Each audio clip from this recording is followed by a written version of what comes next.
ইসলামী আন্দোলন বাংলাদেশ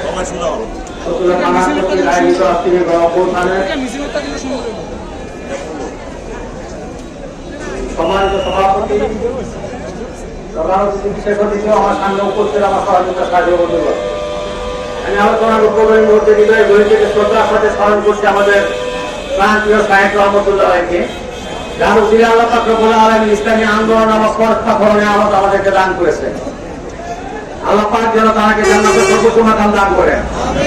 এছাড়া যারা যুগে যুগে দিনের পতাকাকে উদ্দিন করতে গিয়ে অকাতরে বিলিয়ে দিয়েছে নিজেদের জীবনকে এবং 1947 সালের পর থেকে দেশের স্বাধীনতা সংগ্রামে অবতীর্ণ হয়ে যারা 2024 পর্যন্ত হাসি মুখে বিলিয়ে দিয়েছে তাদের শ্রেষ্ঠ সম্পদ নিজেদের জীবনকে আমরা তাদেরও রূহে মাগফিরাত কামনা করছি। আল্লাহ পাক তাদেরকে জান্নাতের সর্বোচ্চ মাকাম দান করুন। আসলে প্রতিবারে বিপ্লব বারবার হয় না, স্বাধীন বারবার হয়। এ পর্যন্ত 47 দেশ স্বাধীন হয়েছে, আবার 71 স্বাধীন হয়েছে, আবার 24 সালের রাষ্ট্র স্বাধীন হয়েছে। কিন্তু ইতিহাসের পাতায় যখন স্বাধীন হয় কিছু লোক আছে দালাল, এরা কি করে? এরা ইতিহাস বিকৃতি করে।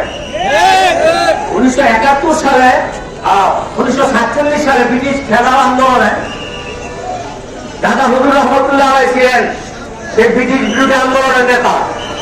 1971 সালে বাংলাদেশ যখন স্বাধীন হয় তখন পিসাব চরমনাই রহমতুল্লাহ আলাইহি যে মাদ্রাসা ছিল, চরমনাই মাদ্রাসা, ওটা ছিল বাংলাদেশের মধ্যে অন্যতম কেন্দ্র। আবার 2024 সালে দেখেন তাদের রক্তের মধ্যে অনেক গৌরব, তাদের রক্তের গৌরব আছে, তারা কিন্তু এদেশে বাইরে আসে নাই। যার কারণে দেখেন ইতিহাসের মধ্যে তাদের রক্তের গৌরব আছে বিদায় কিন্তু তারা 2024 সালে জুলাই আন্দোলনের মধ্যে সাহিত্য চর্চায় যেভাবে দুঃসাহস নিয়ে নেতৃত্ব দিচ্ছে, এরকম নেতৃত্ব আমরা বাংলাদেশের পক্ষে আর তাহলে দেখি নাই। এখন কিছু দালাল আছে, তারা কি করতেছে? আমাদের যে অবস্থান তৈরি হয়েছে এই অবস্থান তাদের সহ্য হয় না।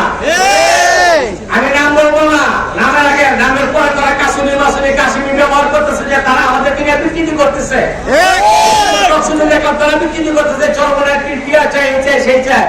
যদি আজকে চরমনাইয়ের পীর আন্দোলন না করতো, আপনারা জানেন যে 18 জুলাই চরমনাইয়ের পীর বাইতুল মোকাররমের সামনে একটা বক্তব্য তারা একটা গায়ে সমস্ত বাংলাদেশের মধ্যে এক জায়গায় আগুন লেগে গেছিল। আমার সন্তানদের মুখে আমার গুলি চালালি কেন? এই কথা বলার পরে সমস্ত মুজাহিদের উপর কি মুজাহিদের রক্তে আগুন লেগে গেছিল। যাই হোক, আমরা আগামী দিনে যত কুচক্রি ভাব আছে, বাক্যের আছে, সন্ত্রাস আছে, দুর্নীতি আছে, আমরা সমস্ত কিছুর বিরুদ্ধে আমরা সংগ্রাম করবো। আপনারা রাজি আছেন কিনা? সাহেব চরমনাই যদি আপনাদেরকে ডাক দেয় বাংলার জন্য ইসলামকে প্রতিষ্ঠা করার জন্য, বাংলাদেশকে ধ্বংস করার জন্য, সন্ত্রাসীদেরকে উৎখাত করার জন্য, বাংলার জন্য আল্লাহর দিনকে বাস্তবায়ন করার জন্য জীবন দিতে হবে, জান দিতে হবে, মাল দিতে হবে, আপনারা কে কে রাজি আছেন? আজকে আবহাওয়ার কারণে এখানে আজকে আলোচনা সমাপ্ত করছি।